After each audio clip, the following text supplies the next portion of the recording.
Can you believe we started Interview Boss in 2021? Not really. It's insane. That's a lot of episodes and a lot of hours of talking. Oh my gosh, it is. And if you're scrolling through all of our episodes, you might scroll straight past something that you really, really needed. Yes, we're always getting messages from people asking us to do an episode on something, and I'm like, we already have. So we've put together playlists to help you find the episodes that are exactly what you need, suited to your situation. They're all categorized. If you're applying for jobs, we have episodes about resumes, cover letters, job ads. If you've been offered your dream job, we have episodes on resigning, exit interviews, and how to impress at your new company. And we even have a very special playlist that's very popular for if you have an interview coming up immediately and you need just our most recommended hard-hitting episodes between now and then. For all our last-minute listeners. It's all there for you. You can browse by category and check out all the playlists at interviewboss.com.au/podcast. Hey everyone, and welcome back to Interview Boss.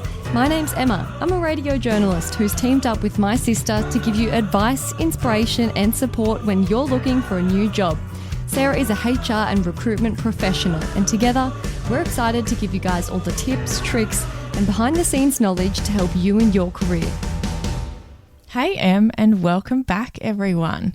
This week's Shoot Your Shot shout out goes to Sharon. Oh my God, that's a real tongue twister. Shoot Your Shot shout out to Sharon. She said, "Thank you so much for a refreshing spin on my most procrastinated task."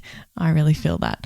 Prepping for applications and then the interview. I listen to your podcasts every day in the car, and the standout was the Tell Me About Yourself, which saved me at an interview recently, and she got the job. Woohoo! She said she's going to refer us on to people at her uni, and she said, "Thank you so much for the podcast." Oh, you're welcome, Sharon.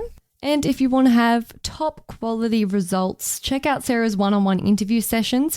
You can find out all about them at www.interviewboss.com.au/coaching. Yeah, and every month we actually choose one of our Shoot Your Shot shout out listeners to receive a gift box sent straight to their house. So if you liked one of our episodes, you used a tip that we sent you, you were confident, or you want to request an episode about your situation, we love ideas, please slide into our DMs, Facebook, Instagram, emails, on our website, however you like, and you might be that person next month. Thanks so much, Sharon, for sending that in. You're in the running to get a gift box. How good. Today we're going to be talking about when you've just finished an interview, you're nervous, you're anxious, and you want to know when you're going to hear back. This is something you can do rather than waiting around anxiously, some proactive action. This is how to respond and follow up after a job interview. Exactly. Now, this creates so much anxiety, and we've had so many people, like friends, family, our listeners, reach out and go, "I haven't heard anything. It's been this amount of days. What do I do? Is it okay to follow up? How do I do that?" And I know that feeling so well. So this is going to give you some strategies of how to actually follow up and what you can do. If you're wanting to know, though, what's going on behind the scenes, we have an episode about that was one of our really early episodes. It's 10 reasons you might not hear back from a job. So go and have a look at that. I think it gives you a bit of context into what might be happening behind the scenes. There's so many reasons that a lot of them don't relate to you. So listen to that first and then come back here.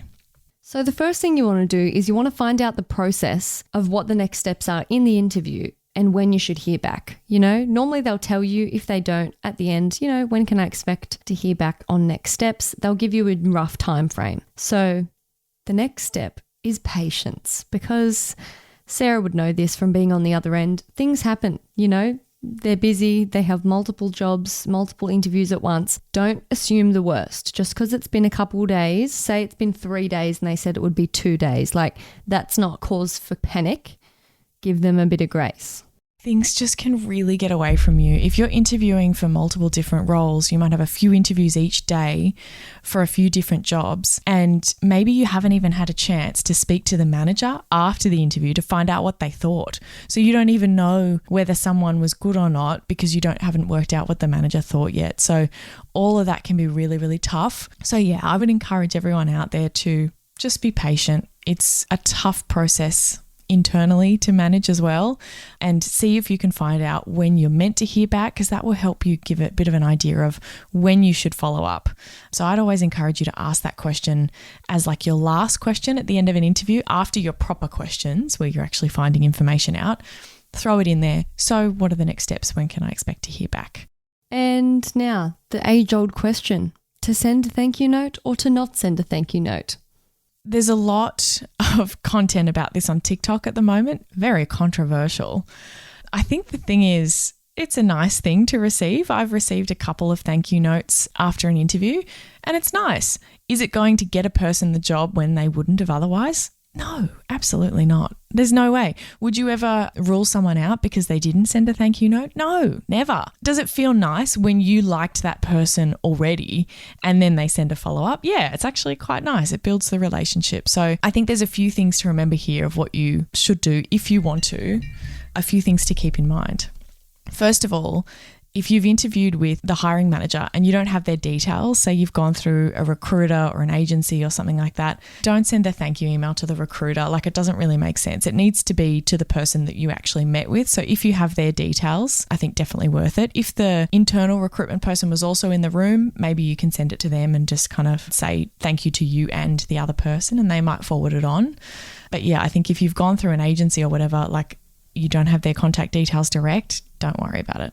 Great advice. So also not a handwritten note. I'm surprised this is written down here. Does anybody do that? There are pieces of advice on the internet, and I always like to, before we're doing these episodes, research to see what you're being told if you were to Google this. Some of them said a handwritten note, and I was just kind of horrified by that. Like, you're making the reception person open that mail, send it to the right person, put it on their desk. Maybe they don't come in and see it. Like, there's so many steps involved in sending a handwritten. I don't think it's going to be seen as sweet. I think maybe leave those for your love interests. An office isn't going to be grateful for getting more mail.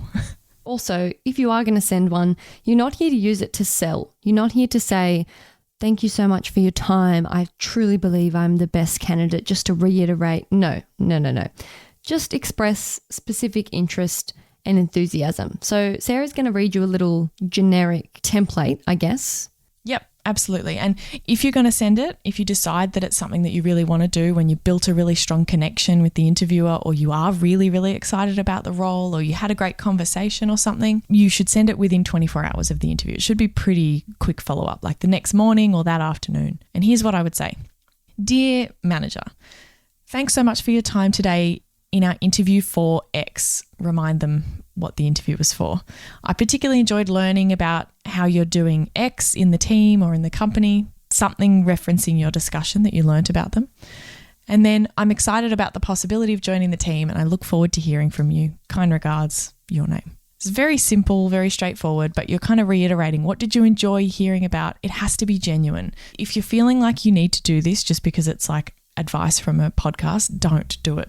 Unless you really want to reach out because you actually really enjoyed the conversation, just don't bother sending it. It's kind of like our cover letter approach, right? Unless you've got something really strong that you want to say and that you really want to do it, doing it for no reason isn't going to help you.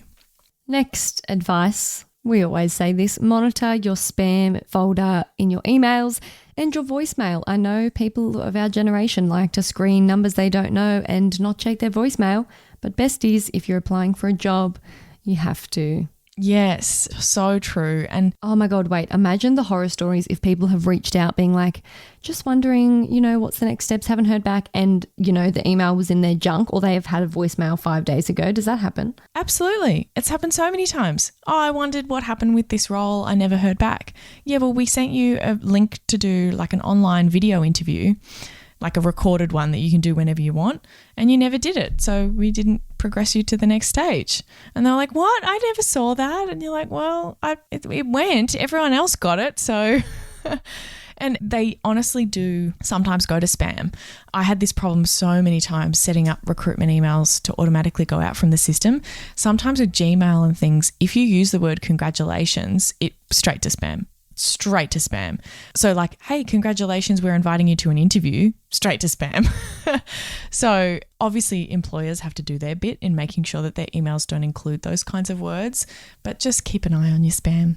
Go back and look at your folders, scroll back through all your emails, re-look at them all, check your voicemails. Don't obsessively do this, but just, keep it in mind. Also, we touched on it before how, give it the time frame that they've said. If they said it'll be 4 days, you can ask the next couple days after the time frame. But if they didn't give you a time frame, give them a week. That's going to be your time frame we're giving you. We're letting you know. If they didn't tell you, give them a week. Don't do 2 days. Don't do 3 days. It's too soon. A week is a reasonable time. And also, if they said, oh, you'll hear from us on Friday, and then they don't hear on Friday, I would say follow up on Monday, not Friday. Yeah. Does that make sense? I think it has to be like, okay, clearly they haven't followed up on Friday. Now you've got the opportunity to reach out on Monday. Don't jump the gun if it's 1 p.m. Friday and you're thinking, oh, what's going on? They might have been going to call at 4 p.m. and then. Yeah. And again, like as a recruiter, as a hiring manager, as an HR person, we like to tell people, hey, we'll get back to you by the end of the week. And that may be the plan, but then something goes wrong. The manager goes away, something else urgent comes up, you've got other priorities, and then you're just not able to stick to what you said. So it is very, very common. So I think follow up the day after they said that they would. Otherwise, give them like 5 working days, I would say. So yeah, a week. Hey job hunters, big news. Our all new course, Interview Academy, is live and ready to transform your interview game. It's all the strategies from Sarah's one-on-one coaching, but without the limited time slots. Yep, it takes you step by step through crafting your career story, coming up with your awesome best bits, and all the practice you need. And guess what? It's at a special launch price, never to be seen again. Get more information at interviewboss.com.au/interview-academy. It's linked in the show notes below. And in terms of following up, do we do it over the phone or do we email? Good question. I think take the lead on how they've contacted you. So some companies do all of their organising for interviews and everything basically via email, and you've never spoken to them over the phone. In that case, do email. Follow their lead of obviously whoever's running that, they like to operate in email, so use email. If you've had a phone call though, always phone. Just see if you can get them. You may not be able to, and then you can kind of follow up with an email. It's just, if you catch me on the phone, I'm able to say, oh yeah, blah, blah, blah, this is what's going on, and answer you straight away in the moment, as opposed to when you email it, then goes on my to-do list. It's something I've got to reply to you, think about it. So you're more likely to get an instant answer if you do manage to catch them. Having said that, we're on the phone a lot. We've got lots of meetings and things. So you may not catch them. Just follow up with an email saying, hey, just calling to check in and see where the role's at. So if you do email, you're going to make the subject interview follow-up. Remember, take-home message, recap who you met with, what job and when. I interviewed with Sarah on Tuesday at 9 a.m. for the graduate economist position. I'm just following up to find out how the process is going and if you have any updates on next steps. Send it away. Exactly. And I've seen people do follow-ups where they say, hey, just wanting to find out what's going on with the role. And you're like, oh, particularly if I wasn't in the interview and I've set you up to interview with someone else and I'm managing 10 different jobs, I can't remember who you are and who you met with and what job it was for. So just make it easy for them. Just remind them who you met with, what date it was on, and why you're following up. Hey, I met with so-and-so last week, exactly as you said, Em. And this last part, if you followed up and you still get nothing, what do? Let it go. Yeah. I think you have to be like Elsa in Frozen, unfortunately. Once you followed up once, you could follow up again if you really, really wanted to, another week after.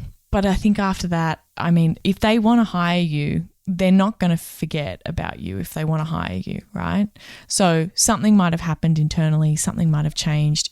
The thing is, you're never going to know. And if you reach out to me and ask me, why didn't I hear back? I don't know either. Only that company knows.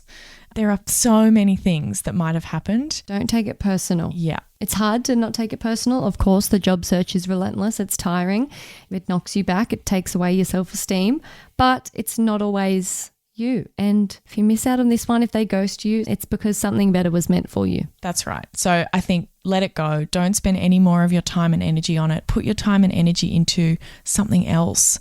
You may just never get that closure that you're looking for of what happened, what went wrong, what could you have improved.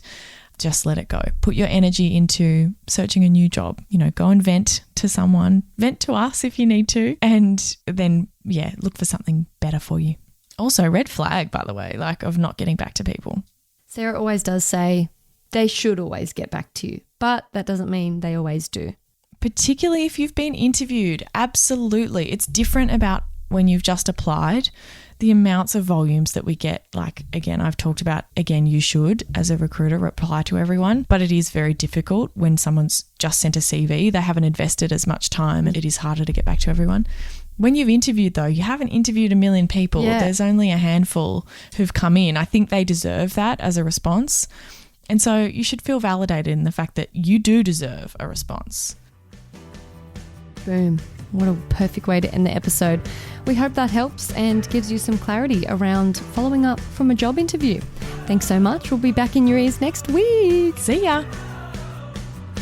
Thanks so much for listening to Interview Boss. If you like hearing the sound of our voices, hit that follow button in Apple or Spotify, or better yet, tell someone about the show. That's how we hit the charts and we can help even more people get job offers.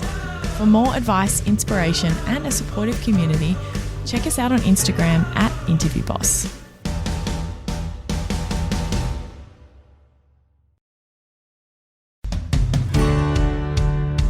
If we've been your job search besties and helped you in some way, there's a cool way you can support the show. Shout us a virtual coffee. We get a huge kick out of reading all of your success stories. Head to buymeacoffee.com/interviewboss and shout us a cuppa. If you keep us caffeinated, we can keep the content coming.